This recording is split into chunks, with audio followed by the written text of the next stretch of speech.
Bismillahirrahmanirrahim. Assalamualaikum warahmatullahi ta'ala wabarakatuh. Alhamdulillahirabbil alamin wassalatu wassalamu ala asyrafil anbiya'i wal mursalin wa ala alihi wa sahbihi ajma'in. Rabbi shrah li sadri wa yassir li amri wa 'uqdatam min lisani yafqahu qawli. Subhanaka la 'ilma lana illa ma 'allamtana innaka antal alimul hakim. La hawla wa la quwwata illa billahil 'azim. Qala Allah Ta'ala fi Qur'anil Karim wa in syakartum la azidannakum wa in kafartum inna 'azabi lasyadid. Shadaqallahul 'azim. Apa-apa yang dimuliakan lagi dihormati pengurusi majlis Ustaz Alizan, seterusnya kepada Ustaz Hidayat yang akan memimpin kita pada malam ini untuk baca kitab Bulughul Maram min Adlatil Ahkam karangan Ibnu Hajar Al-Asqalani rahimahullah ta'ala, juga kepada semua sahabat-sahabat yang menyusun program pengajian kita pada malam ini, muslimin muslimat yang dirahmati Allah Ta'ala sekalian. Alhamdulillah, syukur kita kepada Allah Subhanahu Wa Ta'ala kerana dengan limpah rahmat dan kurnianya pada kesempatan ini masih lagi dapat untuk kita meneruskan pengajian kita. Mudah-mudahan kita termasuk dalam golongan orang-orang yang menghidupkan agama Allah Ta'ala di akhir zaman ini. Mudah-mudahan dengan hidupnya agama di akhir zaman ini akan dapat untuk menjadi benteng kepada kita daripada fitnah-fitnah akhir zaman yang begitu dahsyat melanda umat Islam. Dan mudah-mudahan kita termasuk dalam golongan orang-orang yang Allah selamatkan, insya-Allah, dengan ilmu dan amal yang kita lakukan itu. Sebagaimana hadis Nabi sallallahu alaihi wasallam qala la tazalu ta'ifatun min ummati zahirin 'ala al-haqq la yadurruhum man khalafahum hatta ya'ti amrullah. Atau kama yang bermaksud sentiasa ada satu taifah yang mereka itu Nabi mengatakan akan ada satu taifah daripada umatku yang akan mentahirkan kebenaran, tidak akan dikalahkan oleh musuh mereka sehingga datang ketentuan Allah Subhanahu Wa Ta'ala. Kita harapkan kita termasuk dalam golongan orang-orang yang disebutkan sebagai taifah itu dalam menjaga agama kita. Mudah-mudahan perkara itu akan menjadi satu kebaikan pada diri kita, pada keluarga kita dan pada masyarakat kita seterusnya. Bismillahirrahmanirrahim. Assalamualaikum warahmatullahi wabarakatuh. Bismillahirrahmanirrahim. Alhamdulillahirabbil alamin. وأفضل الصلاة والسلام على سيدنا ومولانا محمد صلى الله عليه وآله وصحبه ومن تبعهم بإحسان إلى يوم الدين. سبحانك لا علم لنا إلا ما علمتنا إنك أنت العليم الحكيم ولا حول ولا قوة إلا بالله العلي العظيم. أما بعد.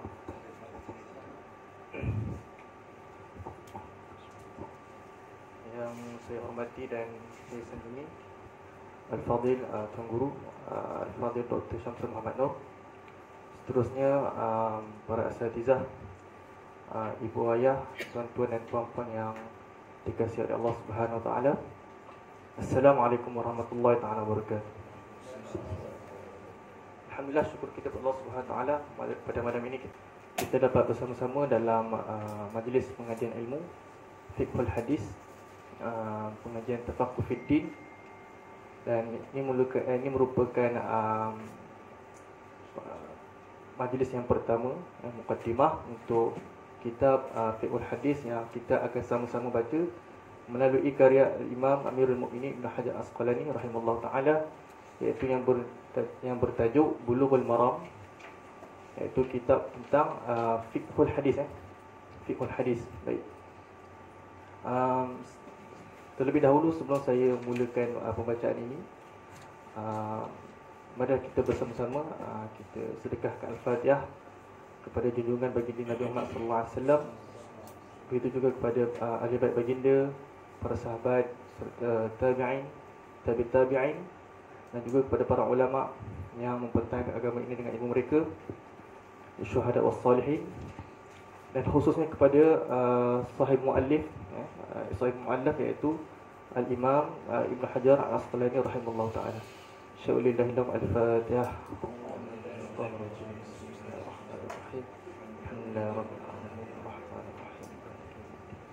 إياك نعبد وإياك نستعين اهدنا الصراط المستقيم صراط الذين أنعمت عليهم غير المغضوب عليهم ولا الضالين.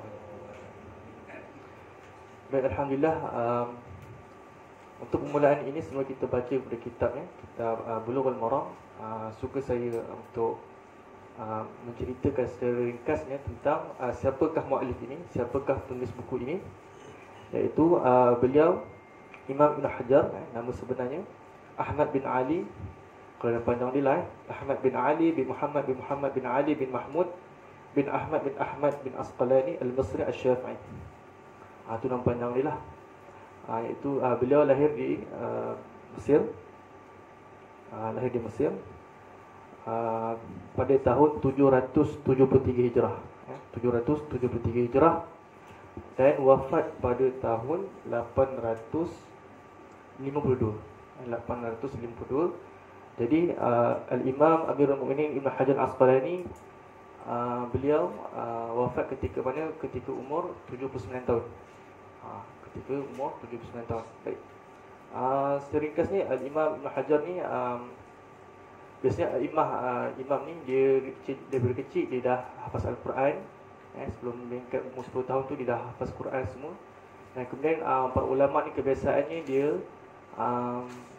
merantau ke mana-mana tempat. Dan Al-Imam Ibn Hajar Asqalani ni antara negara-negara yang dia pernah pergi, contohnya Dimash, Palestin, Mesir sendiri, dan juga beberapa negara lain lah dalam ekspedisi menuntut ilmu dia.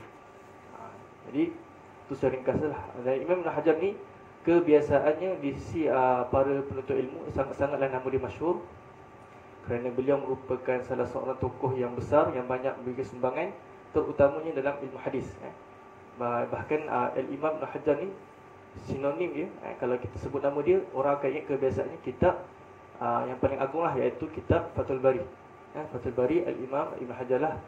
Jadi kitab ni sangatlah popular di sisi penuntut ilmu lah, khususnya penuntut ilmu agama. Jadi Ibn Hajar ni banyaklah karya dia, sehingga kan dikatakan karya dia mencapai 200 lebih hampir ke 300 penulisan dia. Dan di antara kitab-kitab yang ditulis tu dalam semuanya kebanyakan ni dalam ilmu hadis lah, ilmu hadis. Dan di antara kitab yang dikarangnya adalah kitab Bulughul Maram. Bulughul Maram tentang hadis-hadis berkenaan dengan fiqh. Hadis tentang fiqh. Baik. Sebelum saya lupa, Al-Imam Ibn Hajar ni digelar sebagai Amirul Mukminin, Amirul Mukminin fil Hadis, iaitu salah seorang ulama yang agung dalam ilmu hadis. Dan beliau juga dipuji oleh ramai para ulama lah sebelumnya dan selepasnya, dan guru-guru dia pun banyak memujinya.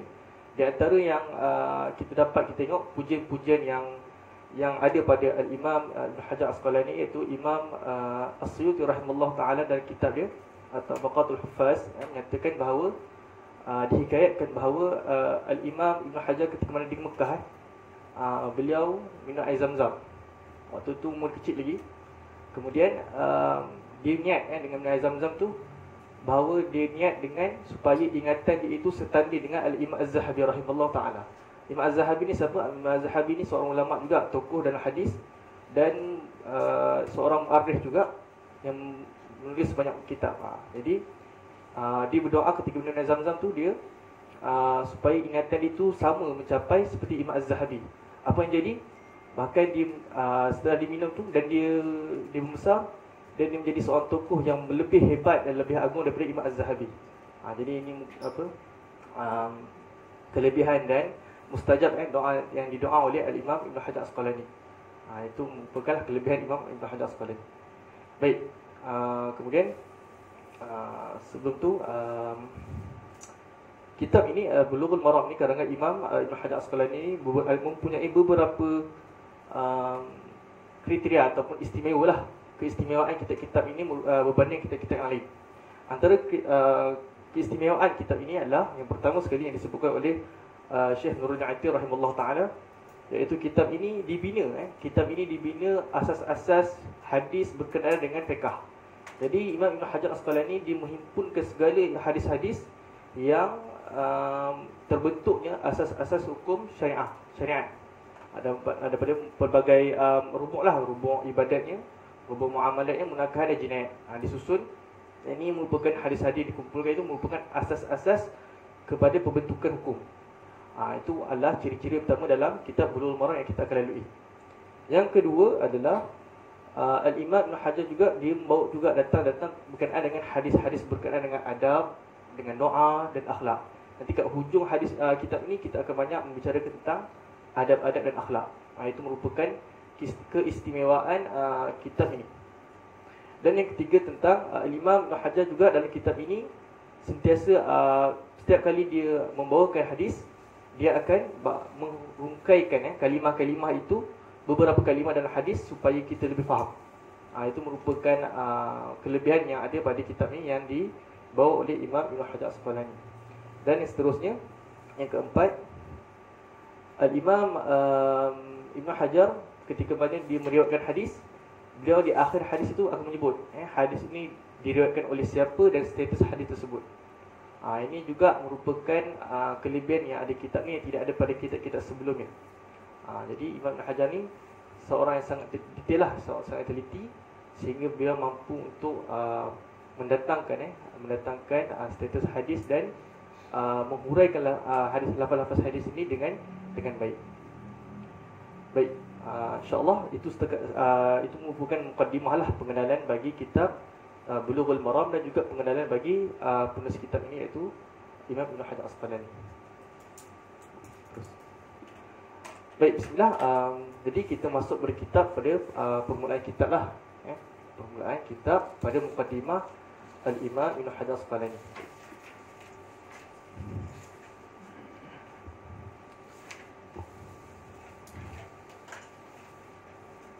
Baik, bismillahirrahmanirrahim. Baik, saya bacakan dia punya mukaddimah dia. Bismillahirrahmanirrahim. Wa ma atakumur rasulu fakhuzu wa ma nahakum anhu fantahu. Alhamdulillah ala ni'am. Saya baca Arab dulu, kemudian baru saya translate lah. Saya terjemah dia. Alhamdulillah ala ni'amihi az-zahira wal batinah qadiman wa hadisan, wassalatu wassalamu ala nabiyhi wa rasulihi Muhammadin wa alihi wa sahbihi allazina saru fi nusrati dinihi sayran hatithan wa ala atba'ihim allazina warisul ilmahu wal ulama warasatul anbiya akrim bihim warisan wa mawrusan amma ba'd. Baik, apa kata Ibn Hajar? Imam Ibn Hajar rahimahullah mengatakan, segala puji bagi Allah atas segala nikmatnya yang zahir dan yang batin, yang lama dan yang baharu. Dan selawat dan salam atas nabinya dan rasulnya, keluarganya dan sahabat-sahabatnya, sekalian yang berjalan mereka di atas mereka itu pada menolong agamanya, akan sebagai perjalanan yang segera dan atas orang-orang yang mengikut mereka itu, yang mempusakai atau yang mewarisi mereka akan ilmu mereka itu, dan orang-orang alim itu yang mewarisi dari nabi-nabi yang sangat mulia itu, dan mereka itu yang mewarisi dan diwarisi. Itu merupakan kalam Ibn Hajar Asqalani. Baik. فهذا مختصر يشتمل على أصول الأدلة الحديثية للأحكام الشرعية حررته تحريرا بالغا ليصير من يحفظه بين أقرانه نابغا ويستعين به الطالب المبتدئ ولا يستغني عنه الراغب المنتهى. وقد بينت عاقب كل حديث من أخرجه من الأئمة لإرادة نصح الأمة، فالمراد بالسبعة أحمد والبخاري ومسلم وأبو داود وابن ماجه والترمذي والنسائي، وبالستة من عدا أحمد، وبالخمسة من عدا البخاري ومسلما، وقد أقول أربعة وأحمد، وبالأربعة من عدا الثلاثة الأول، وبالثلاثة من عداهم وعدا الأخيرة، وبالمتفق عليه البخاري ومسلم، وقد لا أذكر معهما غيرهما، وما عدا ذلك فهو مبين وسميته بلوغ المرام من أدلة الأحكام. Kata musannif rahimallahu ta'ala, adapun kemudian daripada itu, maka inilah ringkasan yang melengkapi atas segala asal dalil-dalil hadis, bagi segala watak syarak yang telah aku bersihkan dia sebagai pembersihan yang elok, supaya jadilah siapa-siapa yang menghafaznya di antara orang-orang yang sebayanya dan sebandingnya bijak pandai, dan boleh menolong akan penuntut yang baru belajar, dan tidak terkaya daripada orang yang suka lebih lagi orang yang penghabisan. Dan sesungguhnya telah aku terangkan mengiringi tiap-tiap hadis akan imam yang mengeluarkan, kerana mahu memberi ingatan kepada umat. Maka kehendak aku, maka Imam Ibn Hajar bila mana dia menyebutkan 7 di dalam kitab hadis, Maka siapakah imam yang 7 itu? Kata Imam Bukhari, Imam Ibn Hajar, 7 itu merupakan Imam Ahmad, Imam Bukhari, Muslim, Abu Daud, Ibnu Majah, Tirmizi dan Nasa'i. Jadi itu merupakan yang dimaksudkan oleh As-Sab'ah ataupun 7, iaitu 7 imam yang meriwayatkan. Kemudian dengan maksud 6. Okey, kemudian Imam Ibn Hajar juga menyebut dengan As-Sittah. As-Sittah maksudnya apa? Iaitu 6. 6 itu siapa? 6 itu 7 yang tadi, cuma tolak seorang saja, iaitu Imam Ahmad. Dan terkadang Ibn Hajar menyebut dengan Al-Khamsah, iaitu maksud 5. Siapakah 5 itu? 5 itu adalah Imam Abu Daud, Imam Ahmad, Imam Abu Daud, Ibn Majah, Tirmizi dan Nasa'i. Maksudnya selain daripada Bukhari dan Muslim. Itu namanya Khamsah ataupun 5. Dan terkadang Al-Imam Ibn Hajar juga menyebutkan 4 dan Ahmad. Maksudnya 5 kat situ. Imam Ahmad seorang, kemudian 4 lagi itu adalah selain daripada Bukhari dan Muslim, iaitu Imam Tirmizi, Abu Daud, Nasa'i dan Ibn Majah. Itu adalah yang dimaksudkan oleh Ibn Hajar dengan 4 atau 4 orang. Kemudian dengan muttafaq alaih. Apakah itu maksud muttafaq alaih? Kebiasaannya kita akan jumpa dengan hadis-hadis dia disebutkan muttafaq alaih. Muttafaq alaih ini adalah iaitu Imam Bukhari dan Imam Muslim. Bila mana kita jumpa hadis, last kali kita jumpa muttafaq alaih, itu maksudnya adalah Imam Bukhari dan Imam Muslim. Dan terkadang Imam Ibn Hajar juga menyebutkan dan terkadang tidak aku sebutkan serta keduanya yang lainnya, dan yang lain daripada itu maka itu diterangkan dan aku namakannya bulughul maram. Maksudnya Imam kadang-kadang Ibn Hajar kadang-kadang tak sebut Imam Bukhari dan Muslim. Maksudnya selain daripada 2 imam ni lah, sama ada Tirmizi, Nasa'i, Abu Daud, Ibn Majah ataupun Imam Ahmad. Itu adalah istilah yang digunakan oleh Al-Imam Ibn Hajar Asqalani. Kemudian apa kata Imam? Aku namakan dia Bulughul Maram min Adillatil Ahkam. Itu maksud, itu adalah nama kitab ni lah. Wallahu as'alu an la yaj'ala ma 'alimna 'alaina wabalan wa an yarzuqana al-'amala bima yurdihi subhanahu wa ta'ala. Dan aku minta kepada Tuhan agar tidak menjadikan apa yang telah kami ketahui itu bala besar dan atas kami, yakni tidak menjadi keras di dalam hisab dan tidak jadi beban dosa, dan semoga kami dikurniai amal dan dengan segenap redha Allah Subhanahu wa taala. Allahumma amin. Jadi itu merupakan pengenalan dan muqaddimah bagi Imam Ibn Hajar Asqalani dan kitab Bulughul Maram.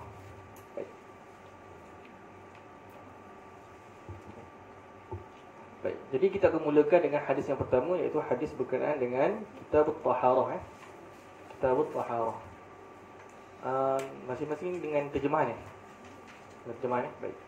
Jadi saya akan bacakan matan dan saya akan baca dengan maksudlah. Baik. Bismillahirrahmanirrahim. Wabihi ilai annahu qala. Baik. Kitab At-Taharah, babul miyah. Bab air, babul miyah, bab air. An Abi Hurairah radhiyallahu anhu qala qala Rasulullah sallallahu alaihi wa alihi wasallam fil bahr wat tahuru ma'uhu wal hillu maytatuhu. Akhrajahu al-arba'ah wa Ibn Abi Shaybah wal alfaz lahu wa Ibn Khuzaimah wa Tirmizi wa rawahu Malik wa Syafi'i wa Ahmad. Maksudnya diriwayatkan daripada seorang sahabat Nabi sallallahu alaihi wasallam yang bernama Abu Hurairah radhiyallahu anhu, katanya telah bersabda Nabi Muhammad sallallahu alaihi wasallam tentang air laut. Maka apa kata Nabi? Nabi SAW bersabda, laut itu airnya bersih dan halal bangkainya.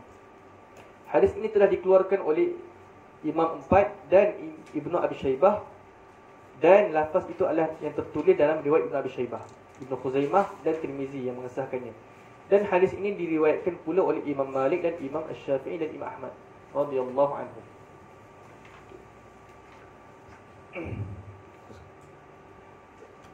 وبه إليه أنه قال وعن أبي أمامة الباهلي رضي الله عنه قال قال رسول الله صلى الله عليه وسلم إن الماء لا ينجسه شيء إلا ما غلب على ريحه أو طعمه أو لونه أو أخرجه ابن ماجه وضعفه أبو حاتم وللبيهقي الماء طهور إلا إن تغير ريحه أو طعمه أو لونه بنجاسة تحدث فيه. Maksudnya, dan diriwayatkan daripada Abi Umamah Al-Bahili radhiyallahu anhu, katanya telah bersabda Rasulullah sallallahu alaihi wasallam bahwasanya air itu tidak ada sesuatu yang dapat menajiskannya kecuali barang atau sesuatu itu merubah akan baunya, rasanya dan warnanya. Hadis ini telah dikeluarkan oleh Ibnu Majah dan dikatakan lemah, yakni dhaif oleh Abi Hatim. Dan bagi Imam Baihaqi radhiyallahu anhu, air itu suci melainkan apabila berubah baunya atau rasanya atau rupanya dengan sesuatu najis yang dapat merubahnya. Seterusnya, wabi ilai annahu qala wa an Abdullah bin Umar radhiyallahu anhuma qala Rasulullah sallallahu alaihi wa alihi wasallam idza kana al-ma'u qullatayn lam yahmil al-khabasa wa fi lafdhin lam yanjus akhrajahu al-arba'ah wa sahahahu Ibnu Khuzaimah wal Hakim wa Ibnu Hibban. Dan diriwayatkan daripada sahabat Nabi yang bernama Abdullah bin Umar radhiyallahu anhuma, katanya telah bersabda Rasulullah sallallahu alaihi wa alihi wasallam, apabila air itu dua kolah dan tidak terkandung di dalamnya najis, dan pada satu lafaz, apabila air itu dua kolah dan tidak terkandung di dalamnya najis, dan pada satu lafaz tiada najis, telah dikeluarkan oleh empat, dan dikatakan bahawa hadis ini sahih menurut Ibnu Khuzaimah, Hakim dan Ibnu Hibban radhiyallahu anhu. وعن أبي وفي إليه أنه قال وعن أبي هريرة رضي الله عنه قال رسول الله صلى الله عليه وآله وسلم لا يغتسل أحدكم في الماء الدائم وهو جنوب أخرجه مسلم والبخاري لا يبولن أحدكم في الماء الدائم الذي لا يجري ثم يغتسل فيه ولمسلم منه ولأبي داود ولا يغتسل فيه من الجنابة.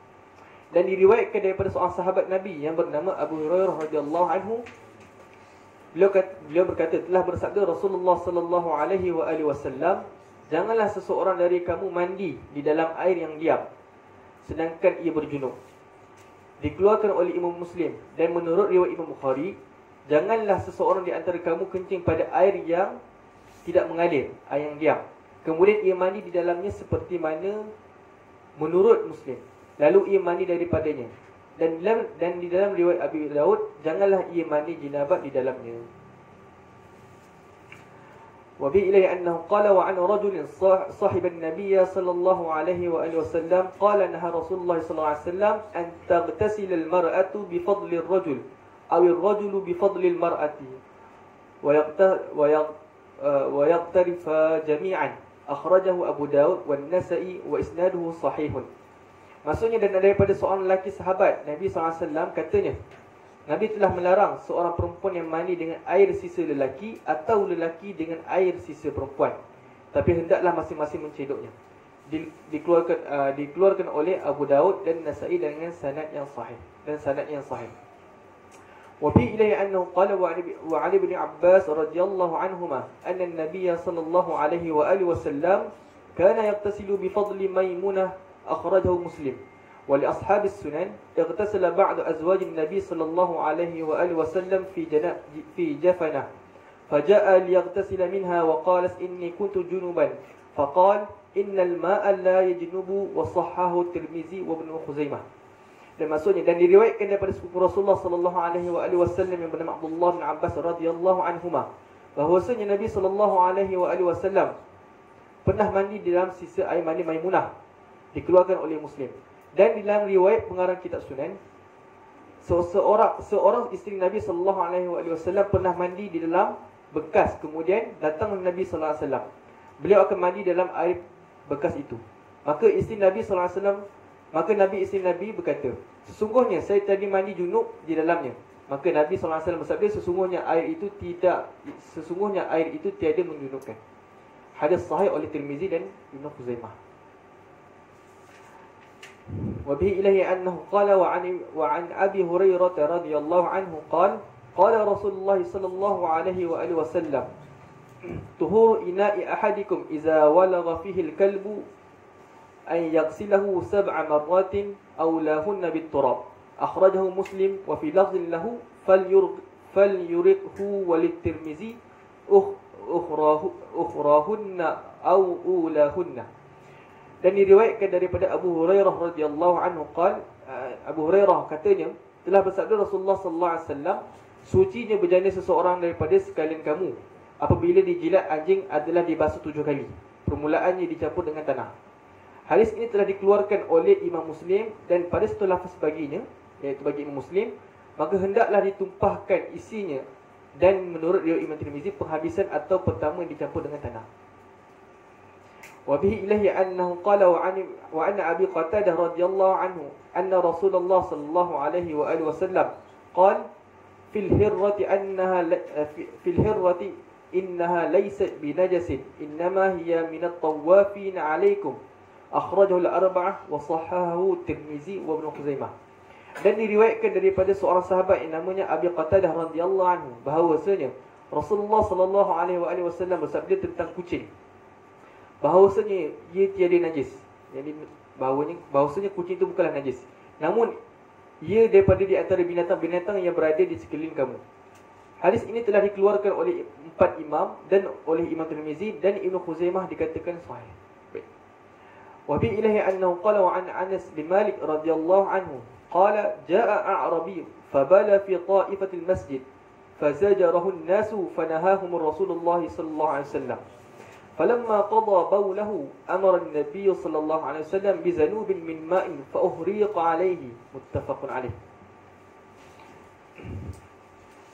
Dan diriwayatkan daripada seorang sahabat Nabi yang namanya Anas bin Malik radhiyallahu anhu, katanya telah datang seorang Arab Badui, maka dia kencing pada satu penjuru di dalam masjid, maka dihina dan diherdik oleh orang-orang ketika itu. Maka Rasulullah sallallahu alaihi wasallam melarang akan orang untuk menghina orang tersebut. Maka setelah selesai daripada orang Arab itu menyelesaikan kencingnya, maka Nabi menyuruh membawakan setimba air, maka disiramkan ke atasnya. Hadis ini diriwayatkan oleh Imam Bukhari dan Muslim. Wa bi ilahi annahu qala wa Ali bin Umar radhiyallahu anhuma qala Rasulullah sallallahu alaihi wasallam uhallis lana maytatani wa damani fa amma al maytatani fal jarad wal hut wa amma ad-daman فالكبد والطحال أخرجه أحمد وابن ماجه وفيه ضعف. Dan diriwayatkan dari Abdullah bin Umar radhiyallahu anhuma, katanya telah bersabda Rasulullah sallallahu alaihi wasallam, dihalalkan bagi kita 2 bangkai dan 2 darah, maka adapun 2 bangkai itu ialah belalang dan ikan, adapun 2 darah itu ialah hati dan limpa, telah dikeluarkan oleh Ahmad dan Ibnu Majah, dan padanya ad-dhaif. وبه إليه أنه قال وعن أبي هريرة قال رسول الله صلى الله عليه وآله وسلم إذا وقع الذباب في شراب أحدكم فليغمسه ثم لينزعه فإن في أحد جناحيه داء وفي الآخر شفاء أخرجه البخاري وأبو داود وزاد وإنه يتقي بجناحه الذي فيه الداء. Dan maksudnya, dan diriwayatkan dari Abi Hurairah radhiyallahu anhu, katanya telah bersabda Rasulullah sallallahu alaihi wasallam, apabila jatuh lalat di dalam minuman kamu, maka hendaklah kamu benamkan dia, kemudian buangkan dia, kerana bahawasanya salah satu dari kedua sayap itu penyakit dan salah satu daripadanya adalah penawar atau ubat. Telah dikeluarkan oleh Imam Bukhari dan Abu Daud, dan ia menambah bahawasanya ia memelihara dengan sayapnya yang ada penyakit padanya. Dan akhir hadis pada bab ini, وعن وبه إليه أنه قال وعن أبي واقد الليثي رضي الله عنه قال رسول الله صلى الله عليه وآله وسلم ما قطع من البهيمة وهي حية فهو ميت أخرجه أبو داود والترمذي وحسنه ولفظ له. Dan diriwayatkan dari seorang sahabat Nabi sallallahu alaihi wasallam, panggilannya Abi Waqid Al-Laitsi radhiyallahu anhu, telah bersabda Rasulullah sallallahu alaihi wasallam, anggota yang dipotong daripada binatang sedangkan dia masih hidup, maka ia adalah bangkai. Hadis ini diriwayatkan oleh Imam Abu Daud, Tirmizi, dan dikatakan hadis ini hasan, dan lafaz hadis ini baginya.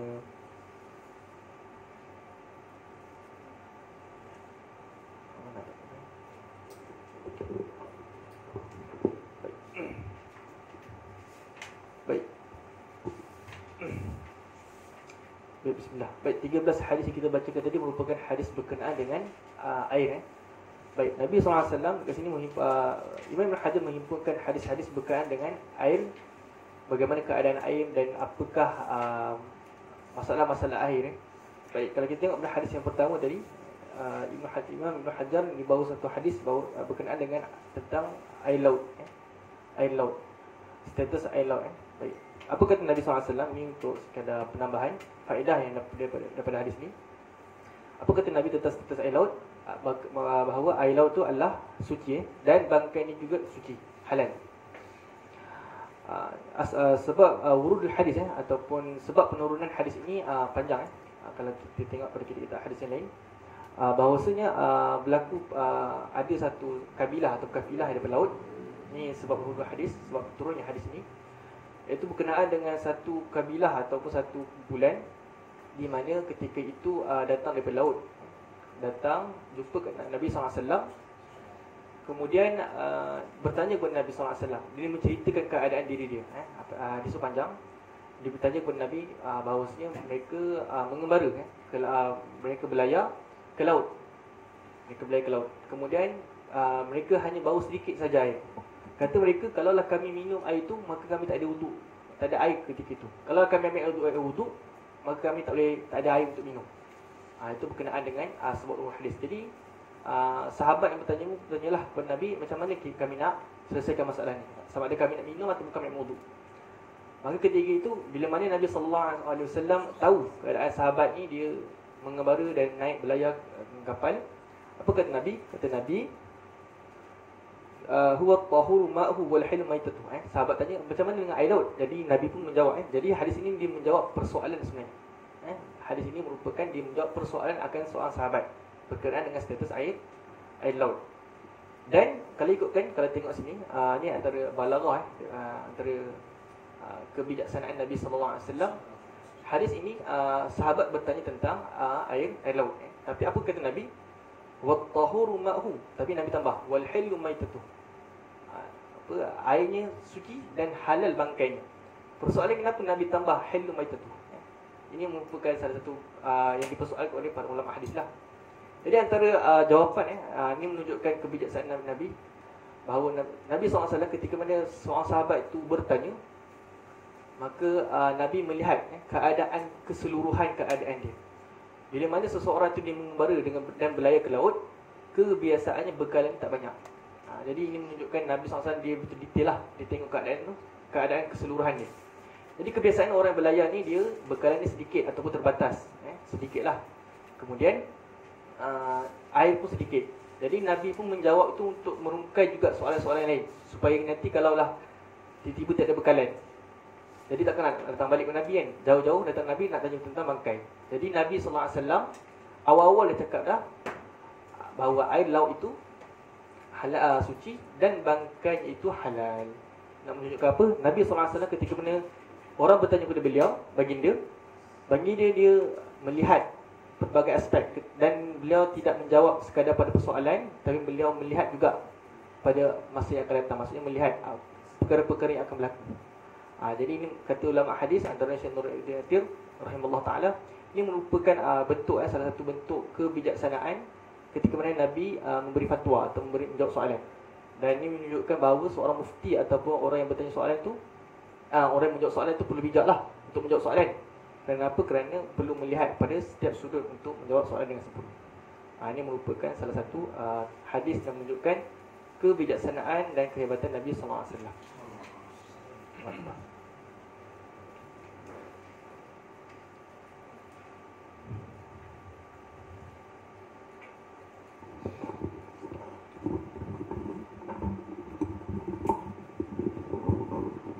Bismillahirrahmanirrahim. Inna ahsanal kalam kitabullah wa ahsanal hadi Muhammad sallallahu alaihi wasallam. Iyyakum muhdatsatul umur fa inna kulla muhdatsatin bid'ah wa kullu bid'atin dhalalah wa kullu dhalalatin fi an-nar. Wassalatu wassalamu ala Rasulillah wa ala alihi wa sahbihi wa man tabi'ahum amma ba'd. Baik. Alhamdulillah tadi Ustaz Hidayat dah menjelaskan tentang berkenaan dengan hadis pertama yang kita baca dalam kitab Taharah, ya. Untuk pengetahuan, kita ngaji hadis ni, bila kita sebut kita mengaji hadis, pertama sekali dia mesti ada kitab rujukan. Dia kata ada kitab rujukan ni nganga lah, dia mesti ada kitab hak kita rujuk. Jadi minta lepas-lepas ni, kalau siapa tak ada kitab, carilah kitab Bulughul Maram min Adlatul Ahkam. Banyak terjemahan yang ada yang kita boleh rujuk, ya. Sebab kalau tak ada kitab, memang kita takkan dapatlah apa isi perbincangan kita. Yang keduanya, kitab ni sebenarnya adalah merupakan satu kitab yang sangat tinggi nilai dia. Kenapa sangat tinggi nilai dia? Sebab ini adalah merupakan satu kitab yang dia membahaskan dalil-dalil keempat-empat mazhab dalam Islam. Kita ada 4 mazhab yang muktabar dalam Islam. Pertama, mazhab Malik. Yang kedua, mazhab Abu Hanifah. Yang ketiganya, mazhab Imam Syafi'i rahimahullah ta'ala, dan yang keempatnya mazhab Imam Ahmad bin Hanbal. Jadi kita mengaji kitab ni sebenarnya adalah merupakan satu peluang pada kita untuk melihat macam mana perbezaan mazhab daripada sudut mendatangkan dalil, ya. Sebab kita ngaji fiqh biasanya kita pergi kepada boleh tak boleh saja. Boleh tak buat ni? Boleh. Boleh tak buat macam ni? Tak boleh. Tapi bila kita mengaji kaedah fiqh secara hadis ni, kita punya kefahaman kita itu akan lebih dalam. Contoh, kenapa Imam Ibn Hajar dia membawa hadis ni, hadis yang pertama? Ya, kenapa dia bawa hadis ni yang pertama? Dan ini juga hadis yang pertama kalau kita mengaji kitab Tirmizi. Dalam kitab Jami' Tirmizi dan Sunan Tirmizi juga hadis yang pertama kita bahas benda ni. Sebab kalau kita lihat dalam Jami' Tirmizi pun sama. Kalau kita mengaji Sunan Tirmizi itu dia mendatangkan dalil fuqaha semuanya. Dalil fuqaha semuanya untuk kita timbang dan tengok dekat situ dari sudut periwayatan, sebab kita pergi pada sumber, ya. Baik, contoh tadi Ustaz Hidayat dah sebut tentang asbabul wurud hadis ni, kan? Perasan tak kita sebenarnya bila mana dalam hadis ni sebenarnya adalah merupakan pertanyaan daripada Abdullah bin Zam'ah, ya, tentang bagaimana mereka ini nak menggunakan air wuduk itu daripada air laut. Maka Nabi mengatakan ba'al bahr wa tahur ba'uhu wa khillu maitatuhu. Air laut ni dia suci, lagi menyucikan, dan bangkainya itu adalah suci juga, halal bangkai ni. Nampak? Dalam hal ni kalau kita lihatkan, ini pendapat dalam mazhab mana ni? Dalam mazhab Syafi'i rahimahullah ta'ala. Tetapi dalam mazhab Hanafi, kita tengok pula hadis yang ke-11. Tengok pada hadis sebelah tadi. Pada hadis ke-11, Nabi SAW menyatakan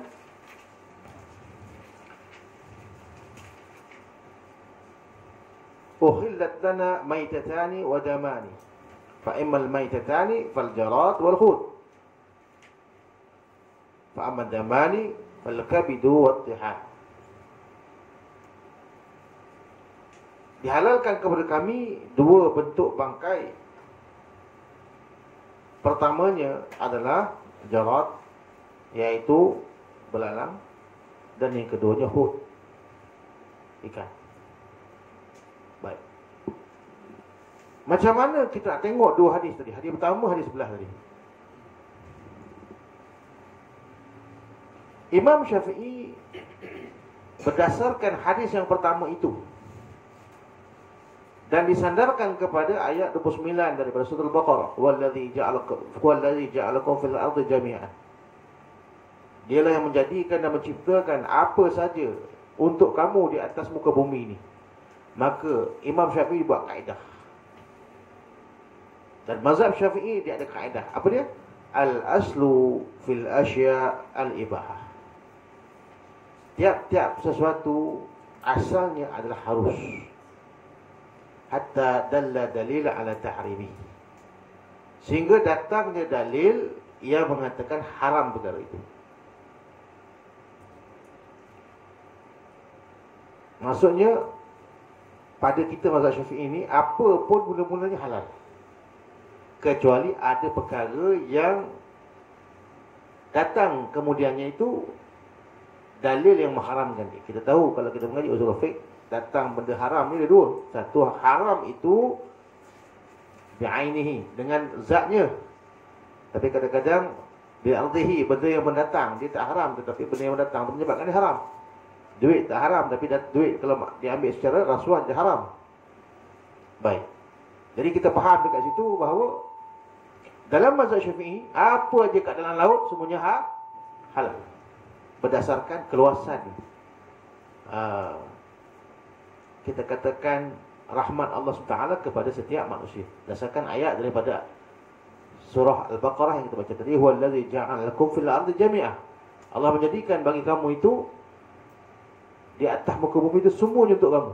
Maksudnya semuanya boleh lah. Termasuklah bila kita berbicarakan tentang air, apa yang ada kat dalam laut tu bagi mazhab Syafi'i halal.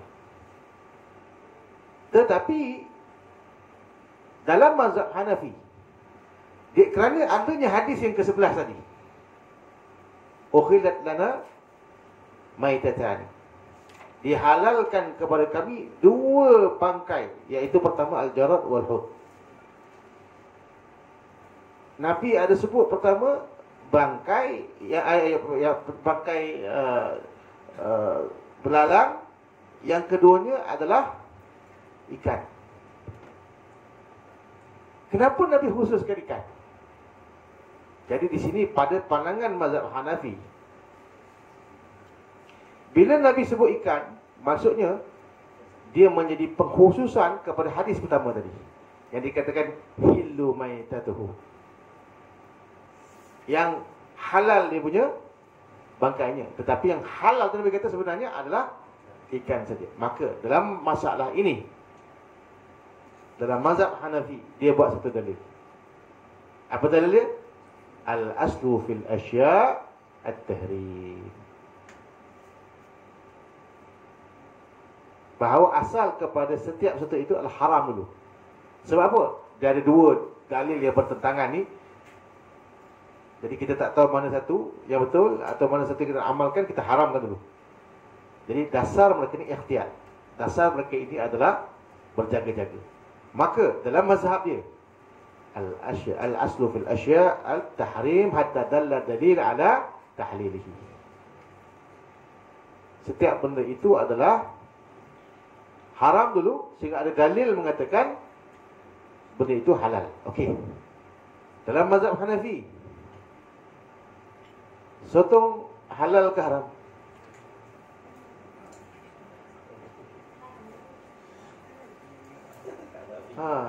Ada kata halal, ada kata haram. Jadi haram. Satu halal, satu haram. Dalam mazhab Hanafi, sotong halal ke haram? Haram. Kan tadi kita sebut hatta dalla dalil ala tahlilihi, sehingga ada dalil mengatakan perkara itu adalah halal. Mazhab Hanafi, jangan tengok mazhab Hanafi kat Malaysia ni orang-orang yang India ke Bangla ke, kita tahu mereka datang daripada negara yang bermazhab Hanafi, tapi kat Malaysia mereka satukan mazhab kot. Jadi pada asalnya dalam mazhab Hanafi, makan sotong itu hukumnya baik. Udang, kerang, nampak tak? Yang halal apa? Sebab apa? Sebab dalil, nas. Itu cara nak baca kitab ni. Nampak? Itu cara nak baca kitab Bulughul Maram ni. Kalau kita tak reti benda tu, pakat nganga semua. Ya je, kita tak dapat faedah. Jadi kalau kita tengok dekat situ, ini cerita besar ni. Sebab apa? Dalam bab hal ini, dalam mazhab Hanafi, dia sangat berhati-hati. Dia sangat berhati-hati. Adapun dalam hal ini, kalau kita ambil mazhab lain, mazhab Malik lagi lah pula. Kalau mazhab Malik, asalkan tak ada dalil, halal je. Sebab tu pada dia, apa pun tak ada masalah. Kalau ada dalil dari Quran mengatakan haram, baru dia kata haram. Jadi pada dia, tak ada masalah. Sebab tu buaya pun dia makan.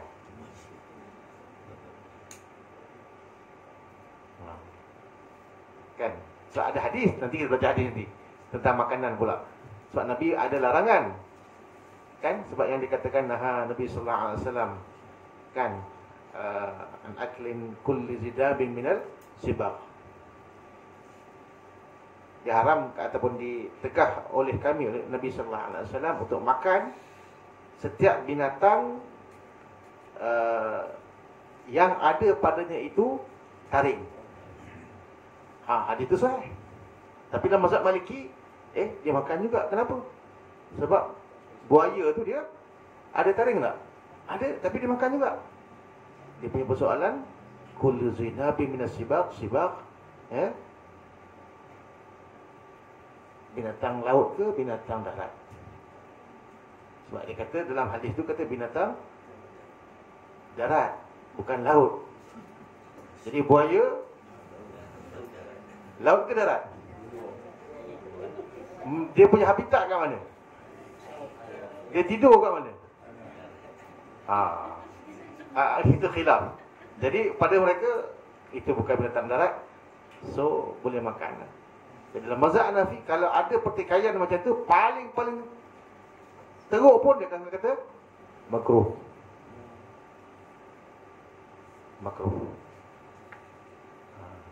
Okey.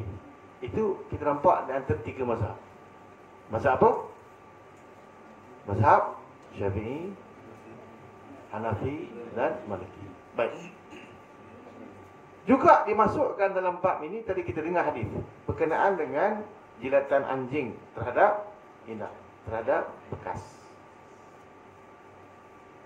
Nabi mengatakan hendaklah dibasuh dia. Sab'al marad ulahunna biturab. Basuh dia 7 kali dengan air. Tapi dalam masa yang sama cerita tentang kucing. Tentang kucing. Macam mana pula hukum kucing?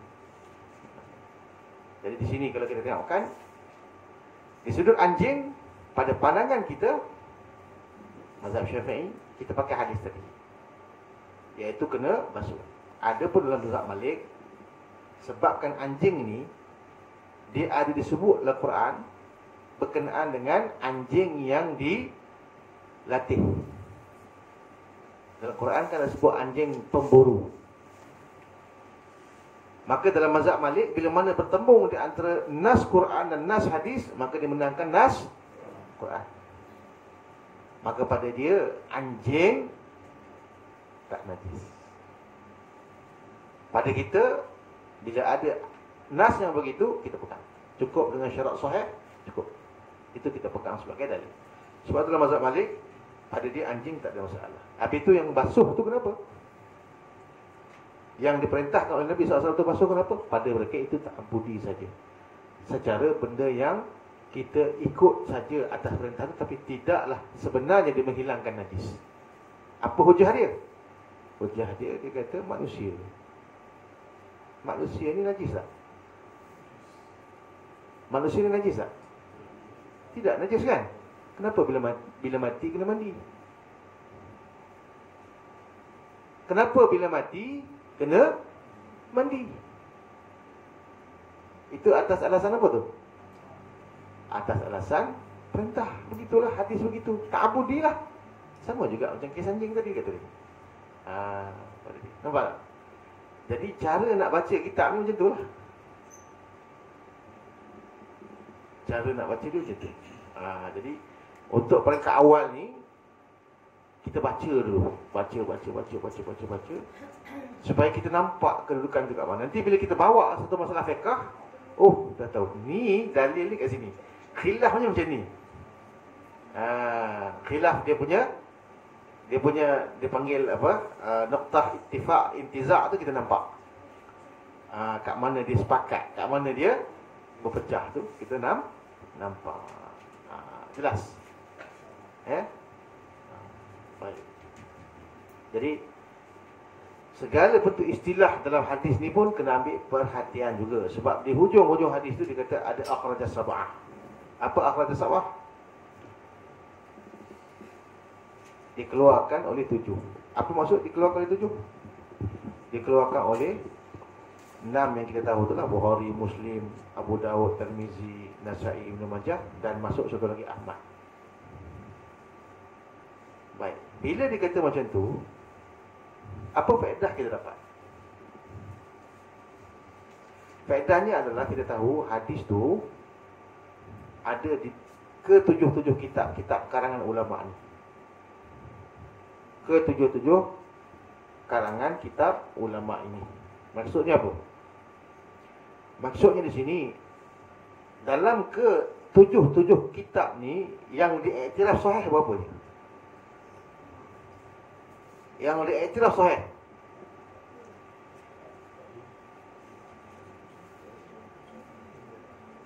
Yang diiktiraf sahih itu dua saja. Bukhari dan Muslim saja. Yang lain itu kemungkinan hasan, kemungkinan dhaif. Jangan main-main. Hadis dhaif biasanya orang tak boleh bawa sebagai hujah hukum. Kalau mana ada hadis yang lebih sahih, yang mana melawan daripada apa yang diriwayatkan secara dhaif, maka yang dipakai adalah hadis yang lebih sahih. Sebab sahih termasuk hadis maqbul, dhaif adalah hadis mardud. Maka bila mana bertemu antara hadis sahih dengan hadis sahih dengan dhaif, maka diutamakan sahih. Jadi bila disebut macam tu, kalaulah nanti kita baca kitab fiqh, nanti kita jumpa dia tak sebut tujuh, dia sebut diriwayatkan oleh Imam Ahmad contohnya. Nanti kalau ada orang kata kitab Imam Ahmad tak semuanya sahih, so benda tu boleh dibahaskan. Tapi sebab kita dah mengaji kitab Bulughul Maram, kita kata tidak pada Ahmad saja, tapi ada juga pada Bukhari dan Muslim. Nampak tak? Dia boleh angkat naik hadis tu daripada mungkin hasan naik kepada peringkat yang lebih tinggi. Itulah dia punya faedah ni. Nampak? Bila dia kata diriwayatkan oleh 6 tu siapa? Siapa 6? Sama yang pertama Bukhari, yang kedua Muslim,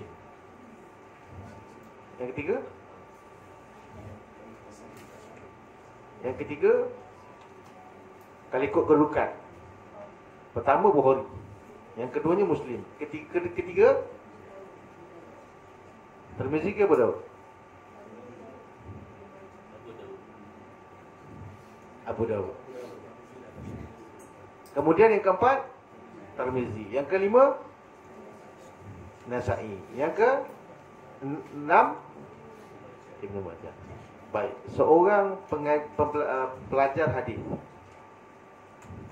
wajib tahu itu yang kita namakan sebagai kutub sittah. Sebab inilah 6 kitab rujukan hadis. Jadi macam mana pun dia kena ingat benda tu. Bila saya sebut saja kutub sittah, buku yang 6 yang merujuk tentang ilmu hadis, apa dia?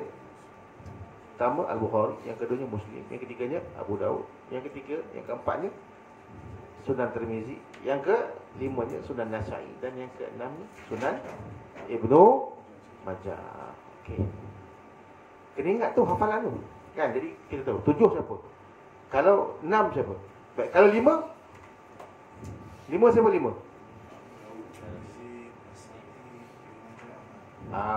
Kecuali Bukhari dan Muslim. Jadi dalam hal ni kita tahu bila disebut kecuali Bukhari dan Muslim, yang disebutkan 5 saja, iaitu siapa? Abu Daud, Tirmizi, lagi Nasa'i dan Ibnu Majah serta Imam Ahmad. Baik, kitab mereka ni sahih tak? Bila tak sahih, apa faedah ni? Maksudnya mungkin hasan, mungkin sahih, mungkin hasan, mungkin dhaif. Maksudnya dalil yang mereka bawa inilah yang menyebabkan terjadinya khilaf di antara 4 mazhab.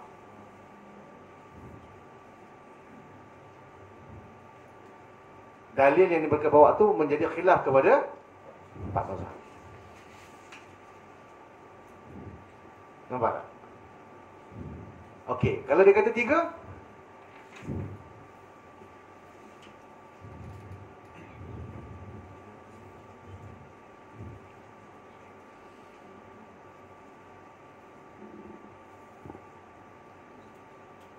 apa maksud 3? Dikeluarkan oleh 3.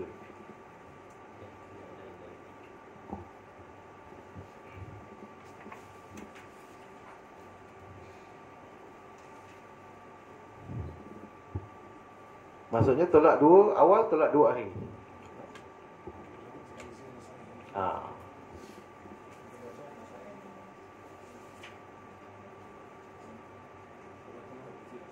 Ibnu Majah, Tirmizi dan Nasa'i.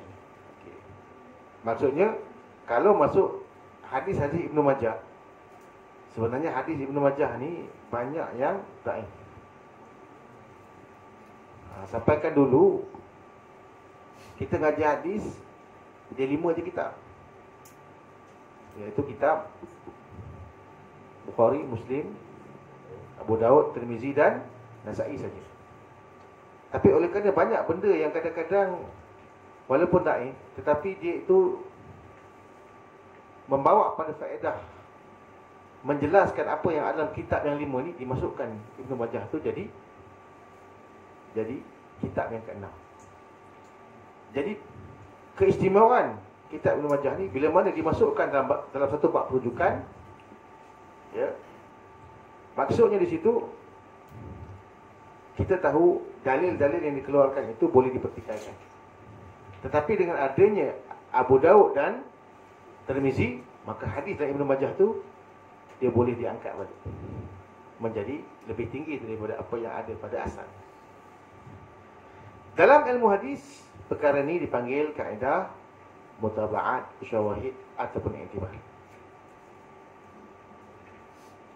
Dalam ilmu hadis dipanggil kaedah mutaba'at, syawahid ataupun i'tibar. Nak cerita benda tu panjang, tapi catat dulu.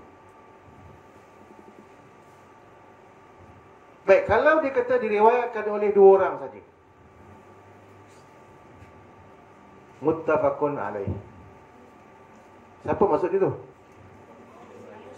Bukhari dan Muslim. Baik, apa beza muttafaqun alaih dengan syaikhan? Kadang-kadang kita dengar hadis ini diriwayatkan oleh syaikhan, diriwayatkan oleh 2 syekh. Jadi apa maksud 2 syekh? Apa maksud muttafaqun alaih?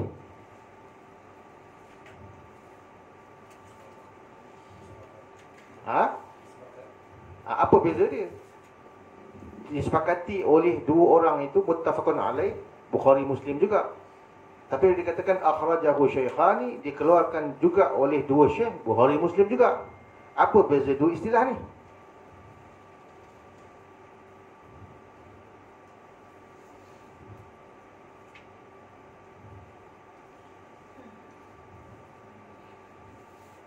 Kan kita biasa dengar kan? Dikeluarkan oleh muttafaqun alaih. Okeylah. Sahihlah. Bukhari Muslim. Tapi ada juga satu istilah syaikhani. Apa beza dia? Beza dia ada banyak.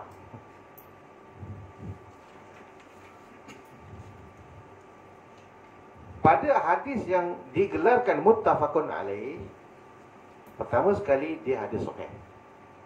Ini kita kena ingat kriteria. Hadis sahih ni dia ada 5 dia punya kriteria. Apakah kriteria hadis sahih? Pertama, sanad yang bersambung. Yang kedua, rawinya siqah.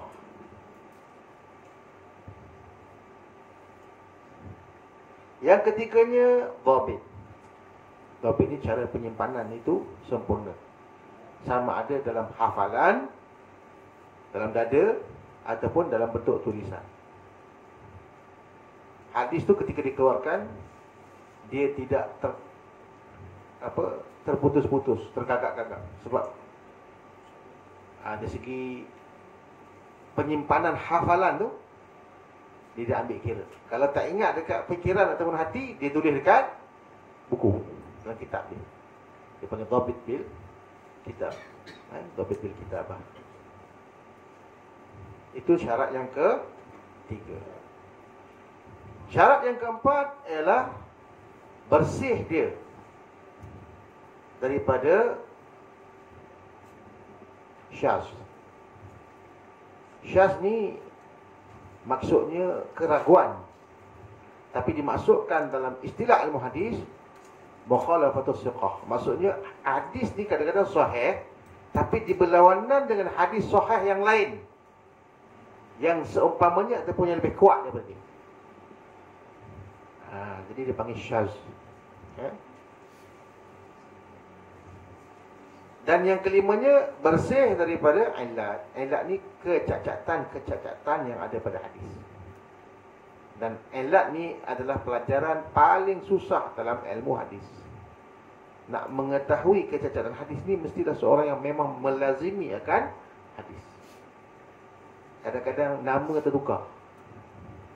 Patutnya nama dia kan kita katakan Mansur, tapi dalam riwayat dia kata Manzur.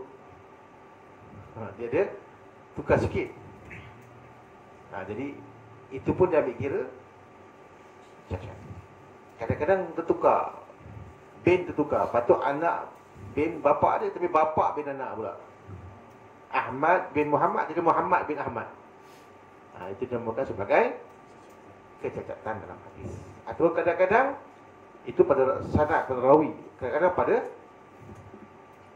lafaz, pada dia punya lafaz hadis tu boleh jadi tertukar. Kadang-kadang tak ada titik,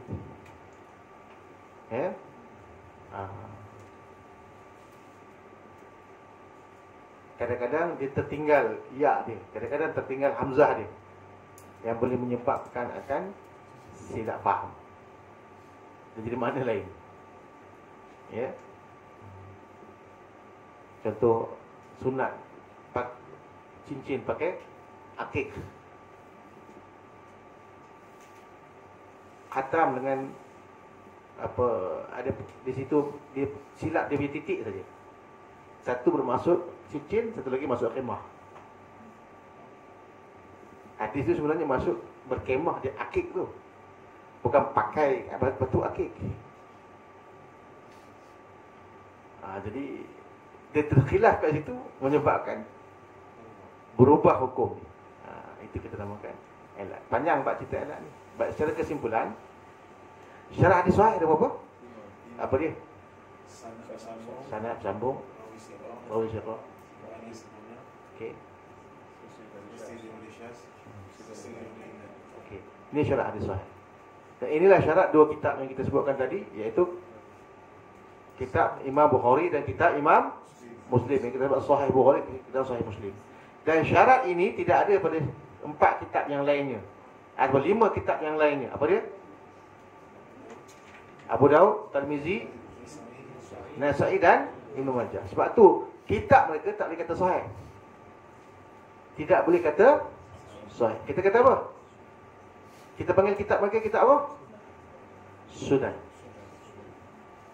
Tak dinamakan Sahih At-Tirmizi, tidak dinamakan Sahih Abu Daud, tapi kita namakan Sunan. Bila kita sebut Sunan tu kenapa?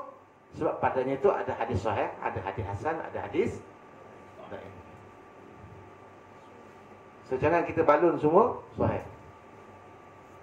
Dari segi istilah kita kata sahih tu ada dua saja, Sahih Bukhari, Sahih Muslim. Kalau pergi Tirmizi, Sunan Tirmizi. Kalau kita kata Abu Daud, Sunan Abu Daud. Kalau Ibnu Majah, Sunan Ibnu Majah. Kalau Nasa'i, Sunan Nasa'i. Okey. Boleh faham? Maksudnya 5 syarat sahih itu hanya ada pada 2 yang ada sahih tadi, iaitu Bukhari dan Muslim. Baik. Daripada sudut hukum, apabila disebutkan dalam kitab ini diriwayatkan oleh 7, apa maksud 7? Atau diriwayatkan oleh 6, apa maksud 6? Diriwayatkan dalam Bukhari, diriwayatkan dalam Muslim, diriwayatkan dalam Abu Daud, diriwayatkan dalam Tirmizi, diriwayatkan dalam Nasa'i dan Ibnu Majah. Apakah maksud hukum di situ? Apakah faedahnya? Maksudnya dia saling kuat menguatkan. Walaupun nanti dalam hadis-hadis ini dikeluarkan oleh Ibnu Majah, oleh Abu Daud, oleh Tirmizi, oleh Nasa'i, itu hadis yang tidak bertahap sahih. Hadis yang bertahap hasan ataupun dhaif boleh tak diangkat. Sebab apa? Sebab ada dia punya rujukannya dalam yang sahih Bukhari dan Muslim. Maka kerana itu Imam As-Suyuti juga mengatakan ke-6 ni juga sebenarnya sahih. Tapi itu pendapat As-Suyuti. Ulama mutakhirin tak setuju.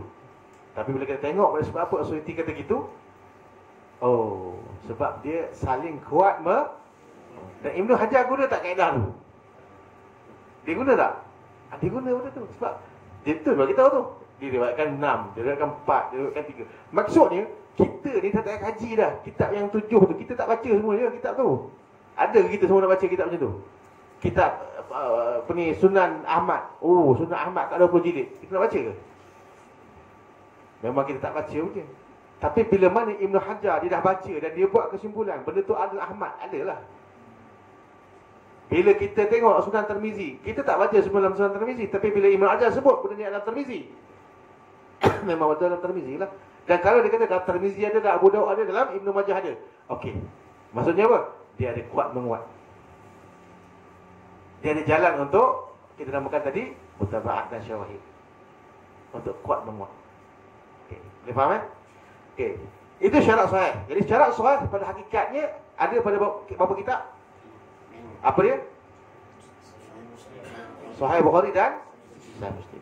Maka apa-apa yang dikeluarkan dari dua kitab ni dinamakan sebagai sahih. Tetapi kenapa ada istilah syaikhani, ada istilah muttafaqun alaih?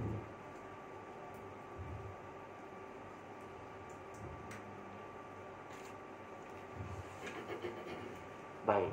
Bila mana dikeluarkan istilah muttafaqun alaih, itu bermakna hadis yang dikeluarkan oleh Bukhari dan Muslim ni, dia mengambil daripada sahabat yang sama. Maksudnya hadis ni Al-Bukhari ambil daripada Anas bin Malik, Muslim pun ambil jaluran ni nanti kepada Anas bin Malik juga. Sahabat yang sama. Dia punya midar hadis itu dia pergi kepada sahabat yang sama. Maka bila mana pada sahabat yang sama dikeluarkan pada sahih dia, maksudnya pada dulu kitab sahihnya, maka itu syarat pertama dan kedua bagi muttafaqun alaih. Maksudnya kalau Bukhari diambil daripada Anas bin Malik, Muslim ambil daripada Anas bin Malik, Bukhari juga ambil daripada Anas bin Malik, tapi dia tak letak dalam kitab Sahih Bukhari, dia letak dalam kitab Adabul Mufrad. Muttafaqun alaih tak?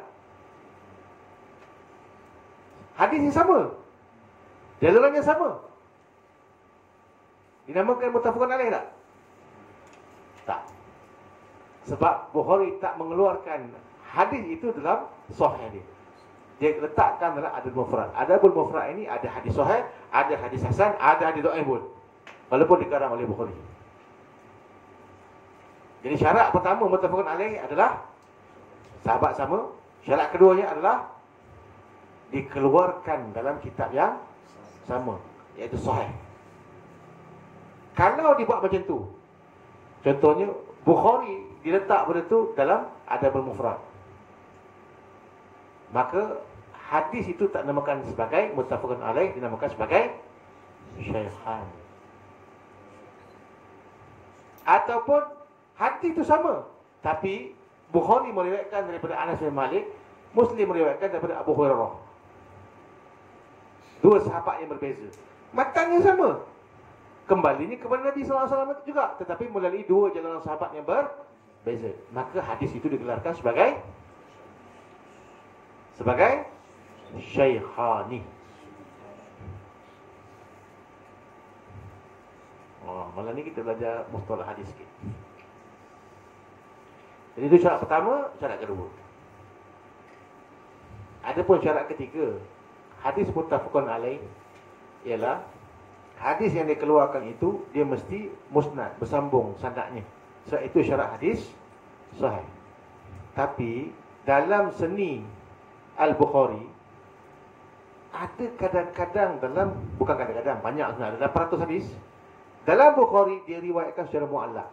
Secara mu'allaq ni dia tak letak sanad, dia terus saja daripada dia terus sahabat.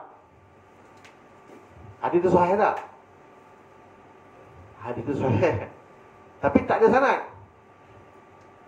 Sebab tu ada orang pertikai perkara tu. Bukhari dia memang sahih, tapi banyak hadis Bukhari tak ada sanad, dikatakan mu'allaq. Tapi mu'allaqat Bukhari kita faham dah. Dan dibahaskan oleh ulama. Memang hadisnya itu adalah hadis yang bersama. Cuma dia ada cara dia. Dia ada seni dia. Tetapi dalam masalah ni, bila kita dalam ilmu hadis, bila mana Bukhari meriwayatkan dia tanpa sanad secara mu'allaq saja, walaupun dikeluarkan dalam kitab sahih, Muslim dikeluarkan dalam kitab sahih dia, tetap hadis itu kita tak boleh kata muttafaqun alaih, melainkan kita mengatakan Syekhani. Dan yang keempatnya, syarat dia adalah mestilah sama dari segi lafaz dan makna.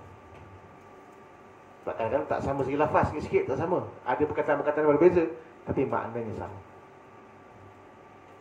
Mesti daripada sahabat yang sama, dikeluarkan pada kitab sahih mereka berdua. Maka dinamakan hadis itu sebagai hadis muttafaqun alaih. Itu beza dia. Hadis muttafaqun alaih dan syaitan. Jadi benda itu diletak dalam muqaddimah Bulughul Maram untuk kita faham perkara itu dengan lebih.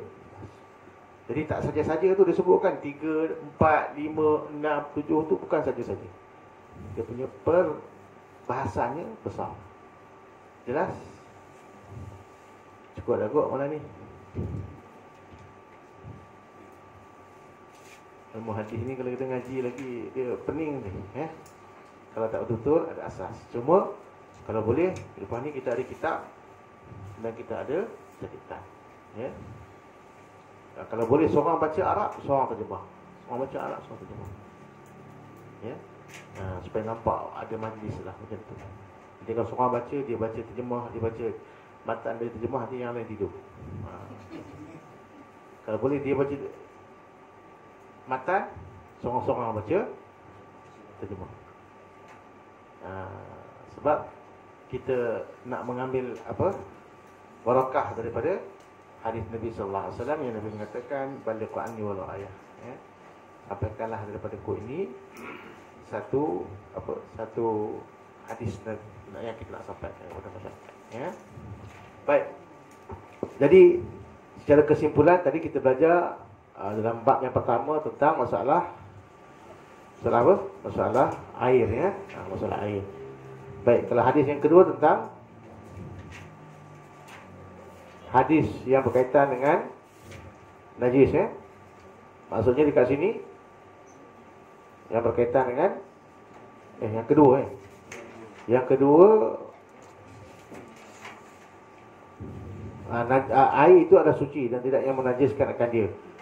Tetapi dalam hal ini dibahaskan pada hadis yang ketiga. Maksudnya innal ma' la yunajjisu syai' illa ma qalaba 'ala rihi aw ta'mihi aw launihi. Nampak? Pada hadis pertama dia kata umum. Air dia tidak najis sebenarnya. Tak dapat najiskan oleh apa-apa. Tapi hadis kedua dia kata dapat dia najiskan dengan 3 benda. Apabila berubah bau, rasa dan warna. Nampak? Ini masalah tentang air apa ni? Air mudah najis. Tadi kita dengar Nabi SAW dia katakan mandi daripada air lebihan Maimunah, isterinya, ketika mandi junub. Dan ada yang mengatakan tak boleh, ada yang mengatakan boleh. Maka itu akan keluar di sana bab yang berkaitan dengan air musta'mal. Nampak tak? Jadi yang pertama tadi air mutlak, tentang air laut tadi. Kemudian air mutanajis. Yang ketiganya air musta'mal. Nanti pula ada air pula yang kita ceritakan tentang bagaimana kalau lalat tu masuk, macam mana hukum dia. Macam mana hukum lalat. Sebab hukum lalat bila mati bangkai. Bangkai macam mana dalam keadaan ini. Maka dalam syariat kita tahu bangkai ni ada 2. Satu bangkai yang darahnya tak mengalir. Yang kedua bangkai yang darahnya mengalir. Jadi di situ akan pecah lagi perbahasan-perbahasan fiqh yang dihuraikan oleh ulama-ulama fiqh yang kita katakan terlalu besar dan berjilid-jilid kitab ni. Tetapi asalnya kat mana? Kat sini. Jadi nanti kita akan tengok kat situ nanti hampir kebanyakan cerita bab air tu kat sini. Mutlak ada, mutanajis ada, musta'mal ada, mutaghayyir ada. Ya. Air yang berubah. Ya. Dan nanti pula ada setengah para ulama masih menyebut tentang musyammas pula. Musyammas tu kemudian datang. Ya, bila air tu dinamakan air yang makruh. Dan ini semua adalah bab yang menjadi asas dalilnya oleh kebanyakan imam-imam ya. Cukup dekat tu. InsyaAllah nanti kita akan bahas lagi perkara ni. Dan kalau boleh bincang. Anda tahu dalam bab ni kan, kita belajar hari ni bab apa? Bab air. Nanti dalam grup kita bincang apa permasalahan yang boleh dikeluarkan daripada hadis ni. Apa masalah-masalah ni? Apa masalah-masalah yang disebutkan tadi, air mutaghayyir kan, air yang dimasuki oleh lalat tadi. Maka dalam hal ni dikata celup je, kerana pada sebelahnya itu ada racun, sebelahnya ada penawar. Okey, tak masalah lah, sebab air itu tak berubah. Okey, kalau air tak berubah, qaidnya masih mutlak, okey lah. Tapi kalau air itu tak berubah, dia punya qaid itu ghair lazim. Contohnya air kelapa. Air kelapa nak hukum air apa?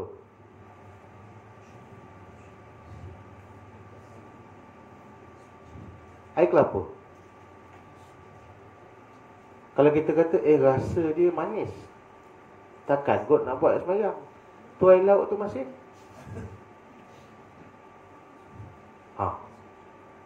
so nak hukum macam mana air kelapa? Boleh tak kita buat sembahyang air kelapa? Sebab apa?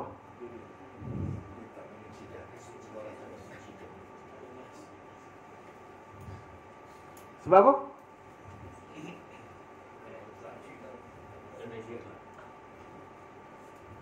Dia air apa?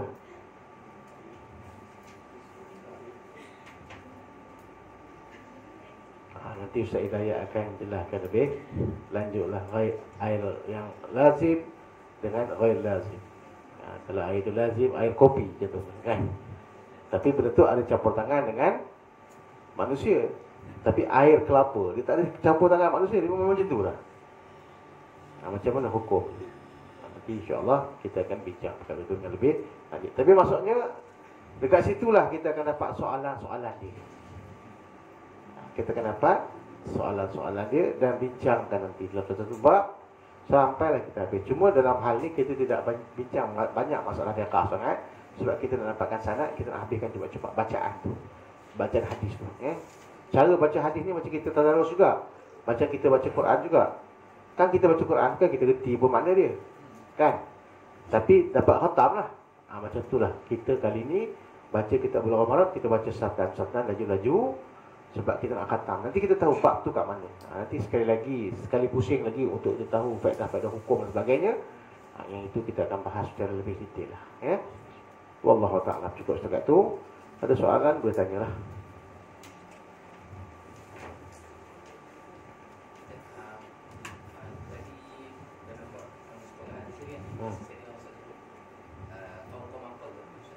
Au kama qala, atau seumpama yang dikatakan.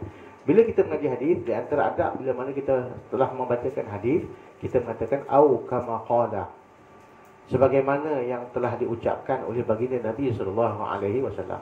Sebab kita bila mana bercakap tentang hadis tu, kita tak tahu lafaz kita mungkin salah. Mungkin kadang kita tersilap baris, mungkin kadang-kadang kita tersilap dari segi lahjahnya. Maka kita mengharapkan benda yang kita ucapkan itu lebih kuranglah macam apa yang Nabi SAW ucap. Maka dikatakan au kama qala, atau sebagaimana yang telah dikatakan oleh baginda Nabi SAW. Itu sebagai adab kita sebagai talibul ilmi fil hadis dan ilmu hadis. Wallahu a'lam. Lagi?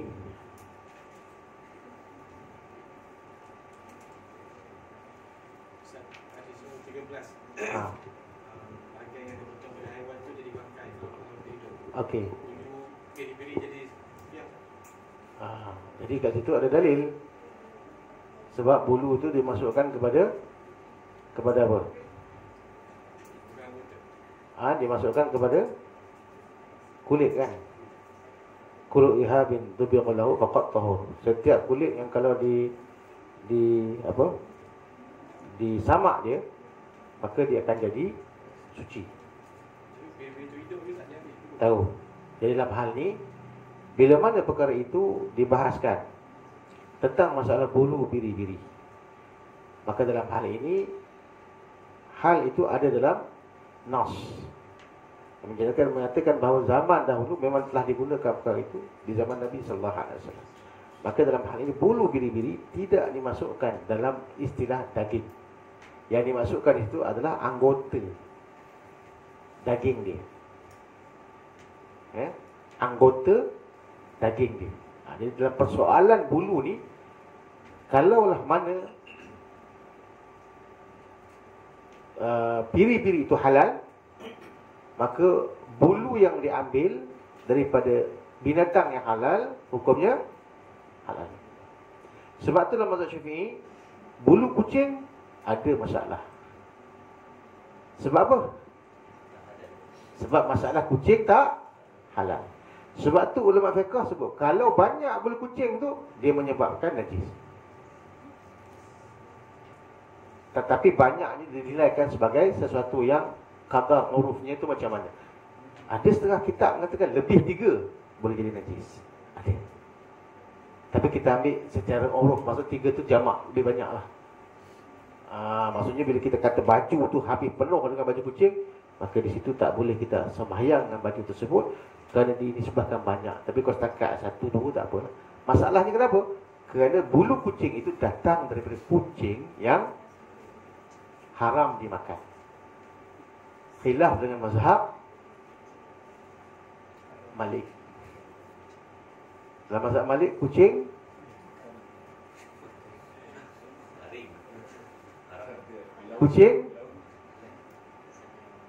makruh dimakan. Sebab kita kata apa? Taring. Dimasukkan antara kulzi, dikata kulzi nabim minas sibah.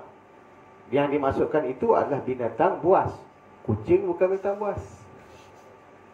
Dalam mazhab Malik, kucing binatang jinak. Walaupun ada daring, nak makan boleh ya. Hukumnya makruh. Sama lah macam tupai. Dalam mazhab Malik lah. Tapi mazhab Syafi'i hukumnya haram. Imma kucing ataupun tupai. Tak dimakan. Nampak? Jadi persoalan tadi, bulu biri-biri diambil dia itu daripada binatang yang halal dimakan. Dan apabila dia mati, kulitnya itu boleh digunakan sebagai sesuatu yang boleh digunakan lah. Imam nak jadi tempat sejadah sekalipun boleh. Tak ada masalah. Okey, saya nak tanya soalan. Bila kita dah cakap macam tu, boleh tak kita ambil kulit harimau untuk jadikan tempat jadah?